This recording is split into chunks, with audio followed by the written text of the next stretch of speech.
बोल कौतुके, परी अमृतातही पैजा जिंके. अशा मराठीचा अभिमान सांगणारी संत ज्ञानेश्वरांच्या छोट्या बहिणीची म्हणजेच संत मुक्ताईची मी तुम्हाला एक गोष्ट सांगणार आहे. वेळ दुपारची. ज्ञानेश्वर माधुकरी मागत होते. झोळीत थोडेसे पीठ होते, पण 4 भावंडांसाठी पुरेसे नव्हते. म्हणून ते एका घराजवळ गेले आणि म्हणाले, ओम भिक्षाम दे, ओम भिक्षाम दे. तेवढ्यात आतून एक कर्मठ माणूस आला आणि त्याने धाडकन दरवाजा बंद केला. ज्ञानेश्वर पुढे निघाले. तेवढ्यात त्या कर्मठ माणसाने दार उघडले आणि म्हणाला, ए पोरा, इकडे इकडे. संन्यासाचाच पोरगण रे तू? भिक्षा पाहिजे का? हे घे पीठ. म्हणून त्यांच्या झोळीमध्ये मातीच टाकली.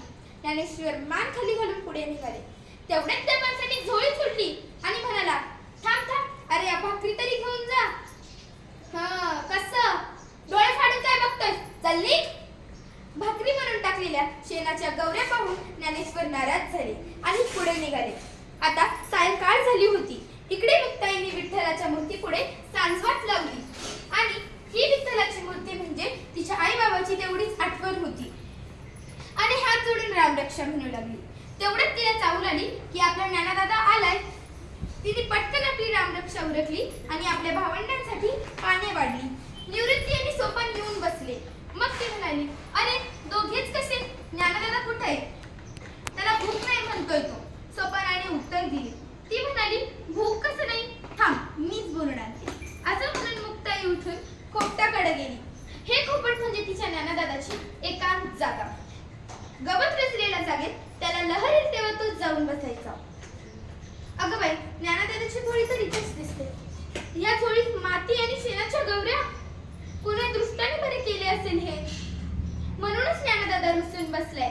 ताठी उघड ज्ञानदादा, ताठी उघड. ऐकलंस का? चिंता क्रोध मागे सारा, ताठी उघडा ज्ञानेश्वरा. योगी पावन मनाचा, साया प्राध जनांचा.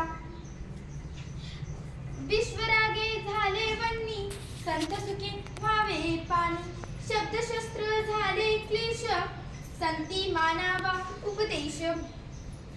विश्वपट ब्रह्मादोरा, ताठी उघडा ज्ञानेश्वरा.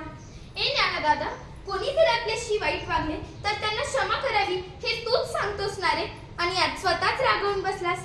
अरे या झोळीत माती आणि शेणाच्या गवऱ्या टाकणाऱ्या माणसाची तर बुद्धी केव्हाच भ्रष्ट झाली असेल, पण तू का कष्टावतोस?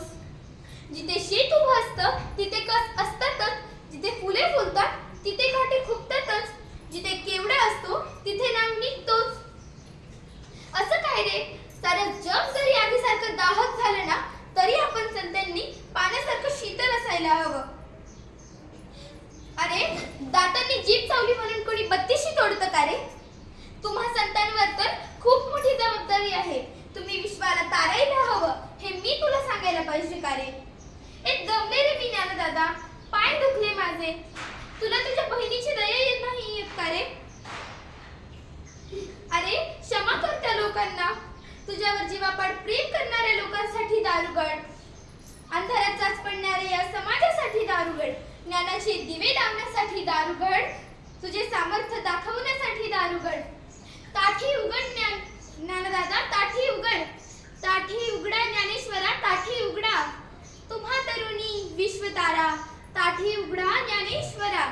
विश्व कल्याणासाठी घालत असलेले साज ऐकून ज्ञानेश्वर खडबडून जागे झाले.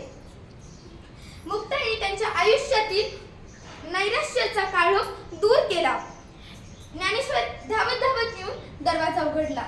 दारात उभ्या असलेल्या छोट्या मुक्ताईला उचलून घेतले आणि म्हणाले, मुक्ता, तू आज माझी उद्धार करती झालीस. मला या विश्व कल्याणाच्या कार्यात भाग घ्यायचा आहे.